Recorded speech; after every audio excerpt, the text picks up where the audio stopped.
Guys that I say like impressed me that I was kind of shocked by a little bit.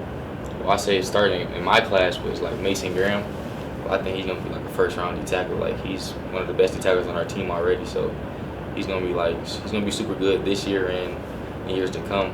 And Amarion too. He's probably the freakiest athlete I've ever been around. Marion Walker. Yeah. So those two definitely shocked Wow. me. Wait. So pause. we gotta dig into, because for you to say that, I mean, you who started on both sides of the ball at Grosse Pointe, you're one of the best athletes in the country coming in, and you're calling out a couple of guys who, rankings-wise, early on, they were lower, and they came up as scouts saw them more.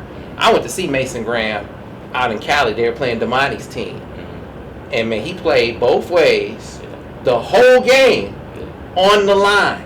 He's a freak for sure. And so to me, it was the motor that stood out. What has stood out to him about you? Or stood out to you about him? I think that's probably the biggest thing. Like if you go back and watch the spring game and watch him going against probably the best center in the country, you'll be able to see what I'm talking about. Just how the way he can hold his own, and it just looks effortless for him. So it's just crazy seeing him going against seniors, and usually at that position it's kind of hard to transition that fast. So him coming in that fast and being able to dominate is just crazy for me to see.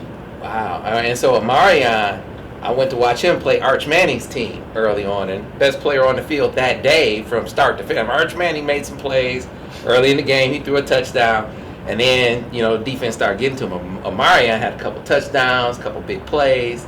I mean, you don't know how fast he is until you see him chewing up the turf. Yeah, I mean he's 6'4", 6'5", with a 43-inch vert, probably around like a 4'3". Like it's just being that at that size and moving what he does, like he'd probably go to the combine right now and tear it up. So it's just like it's just crazy to see in person. Which brings me to another guy we didn't talk about early on, but Keon Sabb. He's a guy that I know a lot of people say, man, he is so big. But I had heard he had kind of trimmed down a little bit. Where's Keon now? What have you seen from him? Yeah, he's trimmed down. He's lost obviously some good weight. He's put on some muscle and lost some weight.